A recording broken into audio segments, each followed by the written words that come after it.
Labor is widely expected to retain power in Western Australia at next week's state election, with Premier Roger Cook looking at another 4 years of majority governments. But it's the Liberals and National parties where a close contest is expected. Both currently have just 3 lower house seats, with the Nationals serving as the official opposition while no coalition agreement is in place. 6 News Chief Anchor Leo Puglisi explains. In all likelihood, Labor is going to win the Western Australian state election, and they are going to win it very, very easily. The polls point to that.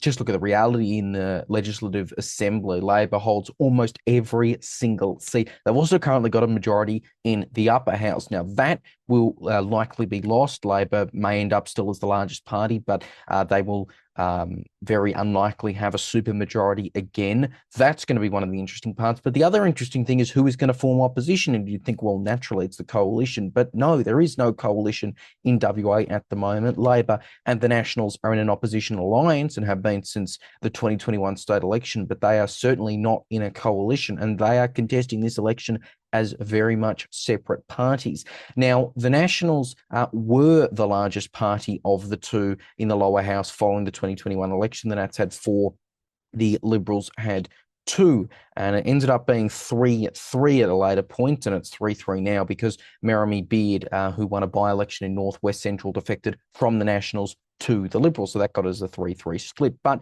the Nationals still held the opposition leader role, and Shane Love, the Nationals leader, is also currently the opposition leader.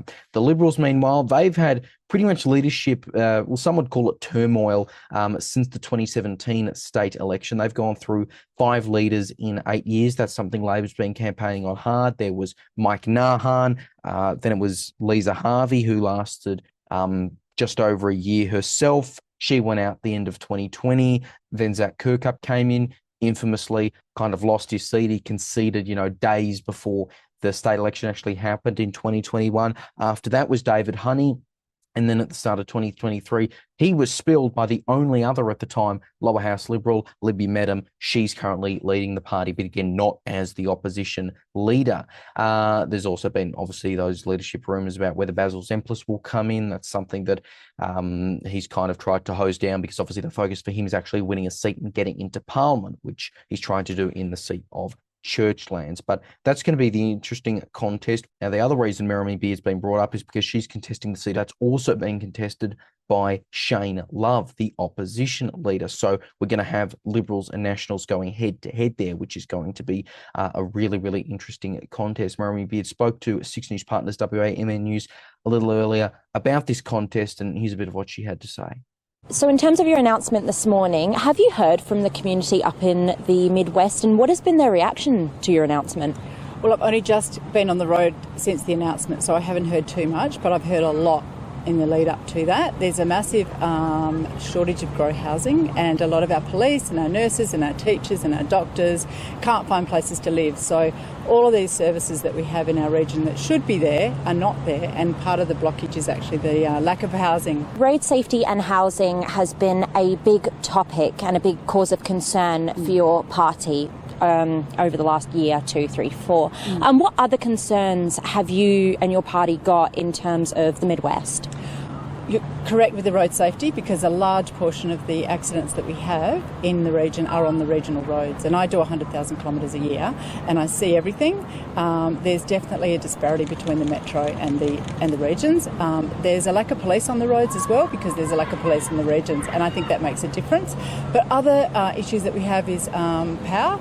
In the Midwest, telecommunications, the phone reception that we get and the internet reception that we get is substandard, and it's less than what we had before.